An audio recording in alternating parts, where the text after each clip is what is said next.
പ്രിയപ്പെട്ട അധ്യാപകരെ, കൂട്ടുകാരെ, ഇന്ന് ജൂലൈ 3 ദുഃഖനാഥ ഭാരതത്തിന്റെ അപ്പസ്തോലനായ വിശുദ്ധ തോമസ് ലീഗയുടെ ഓർമ്മദിനം. ഏവർക്കും, പ്രത്യേകിച്ച് തോമസ് നാമധാരികളായ എല്ലാവർക്കും തിരുനാൾ മംഗളങ്ങൾ. അവിശ്വാസിയെന്നും സംശയക്കാരനെന്നും ബുദ്ധിയാക്കപ്പെട്ട ക്രിസ്തു ശിഷ്യനാണ് വിശുദ്ധ തോമസ് ലീഗ. പക്ഷേ ആരാധന തത്വത്തിൽ തോമസ് ലീഗ നമുക്കും അവന്റെ കൂടെ മരിക്കാം എന്ന ധീരതയോടെ പറഞ്ഞ ക്രിസ്തു ശിഷ്യൻ. കർത്താവേ, നീ എങ്ങോട്ട് പോകുന്നു ഞങ്ങൾക്ക് അറിയുന്നില്ല, പിന്നെ വഴി എങ്ങനെ അറിയും എന്ന സംശയം ചോദിക്കാൻ തയ്യാറായ ക്രിസ്തു ശിഷ്യൻ.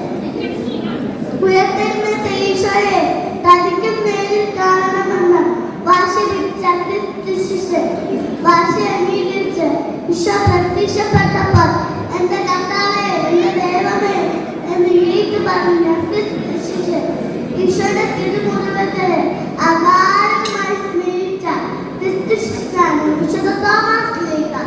വിശുദ്ധ തോമസ് അപ്പോസ്തലൻ ഈശോയുടെ ധീരനായ അനുഗാമിയാണ്. സത്യത്തിന്റെയും ജീവന്റെയും വഴി തെളിയിക്കാൻ ഏവരെയും പ്രേരിപ്പിക്കുന്ന ക്രിസ്തു ശിഷ്യനാണ് വിശുദ്ധ തോമസ് ലീഗ. ക്രിസ്തുവിന് പ്രതി ജീവൻ നേടുന്ന ആ വലിയ സ്നേഹത്തിലേക്ക് വരുന്ന അപ്പോസ്തലന്റെ ആവിഷ്കാരം നമുക്ക് തേക്കാം. നമ്മുടെ വിശ്വാസത്തിന് മംഗളേൽക്കാതെ നമുക്ക് സന്ദേശിക്കാം. ഒരിക്കൽ കൂടി